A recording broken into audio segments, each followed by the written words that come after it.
Hi friends, welcome back to Anuram hobbies channel. ಯಾರಾದರೂ first time ನನ್ನ ಚಾನಲ್ನ ನೋಡ್ತಾ ಇದ್ರಿ ಪ್ಲೀಸ್ ಸಬ್ಸ್ಕ್ರೈಬ್ ಮಾಡ್ಕೊಳ್ಳಿ, ಹಾಗೆ ಬೆಲ್ಲೈಕನ್ನ ಕ್ಲಿಕ್ ಮಾಡಿ.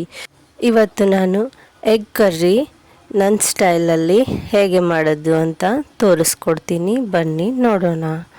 ಎಗ್ ಕರ್ರಿ ಮಸಾಲಾಗೆ ಸ್ವಲ್ಪ ಒಣಮೆಣಸಿನ್ಕಾಯಿ, ಟೊಮೆಟೊ, ಕೊತ್ತಂಬರಿ ಸೊಪ್ಪು, ಕೊಬ್ಬರಿ, ಸ್ವಲ್ಪ ಬೆಳ್ಳುಳ್ಳಿ, ಒಂದು ಮಿಕ್ಸಿ ಗಿಣ್ಣೆ ತಗೊಂಡ್ಬಿಟ್ಟು ಅದರಲ್ಲಿ ಎಲ್ಲವನ್ನು ಹಾಕಿ, ಹಾಗೆ 2 ಲವಂಗ, ಒಂದು ಚಿಕ್ಕದು ಚಕ್ಕೆ ಹಾಕಿಬಿಟ್ಟು ಮೆತ್ತಗೆ ಮಿಕ್ಸಿಯನ್ನು ಮಾಡ್ಕೊಳ್ಳಿ.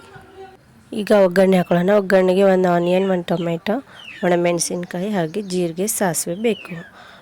ಒಂದು ಬಾಣಲಿಯನ್ನು ಇಟ್ಕೊಂಡು ಅದರಲ್ಲಿ 4 ಟೇಬಲ್ ಸ್ಪೂನ್ ಆಯಿಲ್ ಹಾಕ್ಕೊಂಡು ಹೀಟ್ ಆದಮೇಲೆ ಸಾಸಿವೆ ಜೀರಿಗೆ ಹಾಕ್ಕೊಂಡು ಆಮೇಲೆ ಒಣಮೆಣಸಿನ್ಕಾಯಿ ಹಾಕ್ಕೊಂಡು ಮಗ್ಗಿಸ್ಕೊಳ್ಳಿ. ಅದು ಮಗ್ಗಿದ ಮೇಲೆ ಅದರಲ್ಲಿ ಕಟ್ ಮಾಡಿ ಇಟ್ಕೊಂಡಿರುವ ಆನಿಯನ್ ಆ್ಯಂಡ್ ಟೊಮೆಟೊ ಹಾಕಿಬಿಟ್ಟು ಚೆನ್ನಾಗಿ ಫ್ರೈ ಮಾಡ್ಕೊಳ್ಳಿ. ಅದರಲ್ಲಿ ಸ್ವಲ್ಪ ಉಪ್ಪು ಹಾಕಿಬಿಟ್ಟು ಫ್ರೈ ಮಾಡಿಕೊಂಡ್ರೆ ಜಲ್ದಿ ಮೆತ್ತಗೆ ಫ್ರೈ ಆಗ್ತವೆ. ಅದೆಲ್ಲ ಫ್ರೈ ಆದಮೇಲೆ ಮಸಾಲ ಹಾಕ್ಕೊಂಡ್ಬಿಟ್ಟು ಚೆನ್ನಾಗಿ ಕಲಿಸ್ಕೊಳ್ಳಿ. ಈ ರೀತಿ ಹಾಗೆ ಕಲಿಸ್ಕೊಂಡಾದ್ಮೇಲೆ ಸ್ವಲ್ಪ ಅರಿಶಿನ ಹಾಕಿಬಿಟ್ಟು ಚೆನ್ನಾಗಿ ಕಲಿಸ್ಕೊಳ್ಳಿ. ಈ ಕಲಿಸ್ಕೊಂಡಾದ್ಮೇಲೆ ರುಚಿಗೆ ತಕ್ಕಷ್ಟು ಉಪ್ಪನ್ನು ಹಾಕ್ಕೊಂಡು ಚೆನ್ನಾಗಿ ಕಲಿಸ್ಕೊಂಡು ಕುದಿಯೋಕೆ ಬಿಡಿ.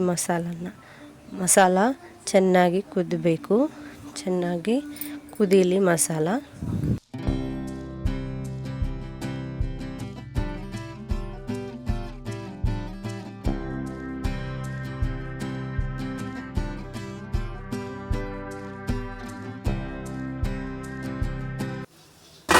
ಟೆನ್ ಮಿನಿಟ್ಸ್ ಕುದ್ದಾದ್ಮೇಲೆ ಹೀಗೆ ಸುತ್ತು ಎಣ್ಣೆ ಬಿಟ್ಕೊಂಡಿರುತ್ತೆ, ಆವಾಗ ಮಸಾಲ ಚೆನ್ನಾಗಿ ಕುದ್ದಿದೆ ಅಂತ ಅರ್ಥ.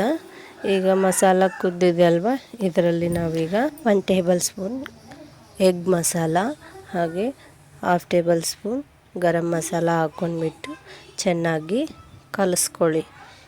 ಹೀಗೆ ಚೆನ್ನಾಗಿ ಕಲಿಸ್ಕೊಂಡು ಇದರಲ್ಲಿ ನಾವು ಎಷ್ಟು ನೀರು ಬೇಕೋ ಅಷ್ಟು ನೀರನ್ನು ಆ್ಯಡ್ ಮಾಡಿಕೊಂಡು ಸ್ವಲ್ಪ ಕುದಿಸ್ಕೊಳ್ಳಿ.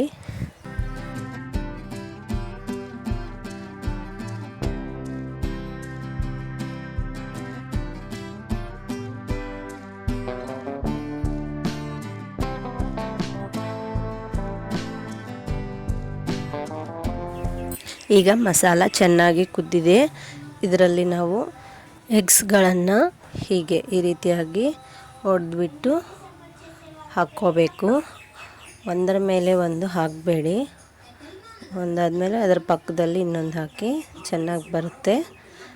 ಒಂದರ ಮೇಲೆ ಒಂದು ಹಾಕಿದರೆ ಅದು ನೋಡೋಕ್ಕೂ ಚೆನ್ನಾಗಿಲ್ಲ, ತಿನ್ನೋಕ್ಕೂ ಟೇಸ್ಟ್ ಬರಲ್ಲ.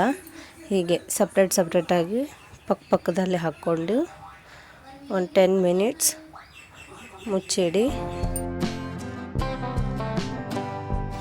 10 ಮಿನಿಟ್ಸ್ ಆದಮೇಲೆ ಮುಚ್ಚಳ ತೆಗೆದ್ಬಿಟ್ಟು ಒಂದು ಕಡೆಯಿಂದ ಇನ್ನೊಂದು ಕಡೆಗೆ ಟರ್ನ್ ಮಾಡಬೇಕು.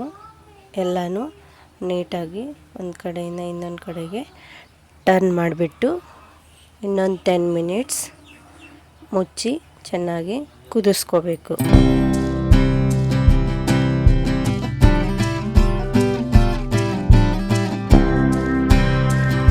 ಈಗ ಚೆನ್ನಾಗಿ ಕುದ್ದು ಈ ರೀತಿಯಾಗಿ ಗ್ರೇವಿ ಥರ ಇರುವಾಗ ಆಫ್ ಮಾಡಿ.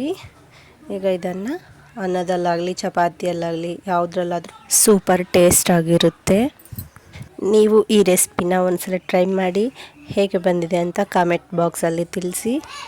ನಿಮಗೆ ಈ ವಿಡಿಯೋ ಇಷ್ಟ ಆದರೆ please like, share and subscribe to my channel. Please support me. ಮತ್ತೆ ಇನ್ನೊಂದು ವಿಡಿಯೋದಲ್ಲಿ ಸಿಗೋಣ. Bye friends, don't forget to subscribe.